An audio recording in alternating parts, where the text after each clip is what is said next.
bwe bati abatuuze b'Ekisammula mu disitulikiti y'e Mpigi bwe balabise nga bamalako omwaka 2024 mu ngeri ey'enjawulo.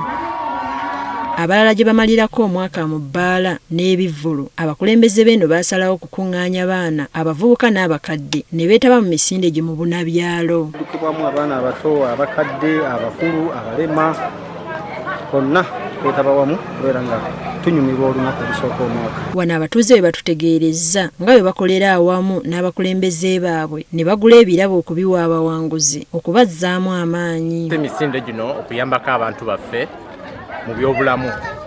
Exercise ziyamba nnyo mu bulamu bw'omuntu, so tusuubira nga tuyingidde omwaka omupya abatuuze baffe basobole okubeera abantu abalamu ate abanaasobola okuweereza eggwanga lyabwe. Nga bali wamu n'abakulembeze b'ekyalo bagamba nti ekigendererwa kya kukuuma bwa Sseruganda ku kyalo era nga kino kikolebwa buli mwaka. Twegatte okubeera wamu nga tuwemanya, okumanyagana mu bannaffe, okubeera nga tubeera wamu kyekitegesa emisinde gino. Abantu osobola okumalamu n'ebbanga ng'oli mu kitundu naye nga teri akumanya, so twagala okumanyagana n'okweyisa obulungi eri abantu. Abeetabye mu mpaka zino basiimye enteekateeka eno. Kiyambye nnyo okwegatta kw'abantu ku kitundu, enkolagana kikuwa moral gw'abadde yeetuddeko mu mbeera y'ebyobulamu. Nyusiza abantu bangi okulaba nga mu myaka gino 5 gye ndimu nsobodde okubeera nga nziruka ate abavubuka kye batasobola kukola naye nze omukadde nkisobodde. Baba wangudde baweereddwa ebirabo okuli bulangiti, ensawo z'abaana, ebitabo n'ebirala.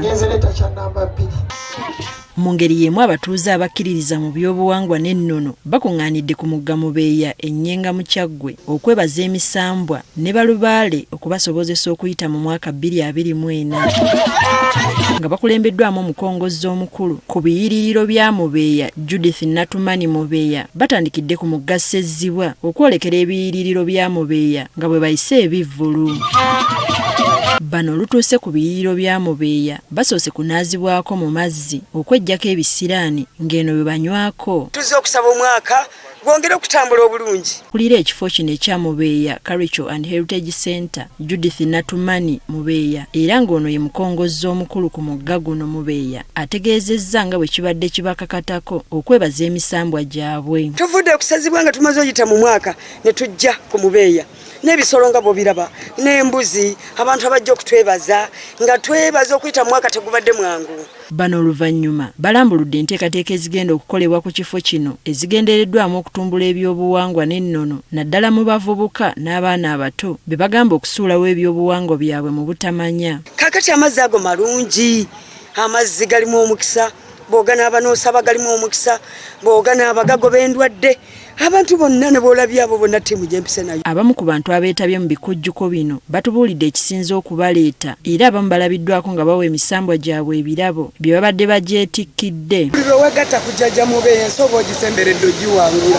Wano ku Mubeya ne Ssezzibwa misambwa gino emirongo tebagaba ddagala, bakuwa mazzi n'otwala n'okansira mu bizinensi yo n'okikuba. Abakkiriza mu by'obuwangwa n'ennono buli mwaka bakuŋŋaanira ku mugga guno Mubeya nga 2 era nga kaafuuka kalombolombo.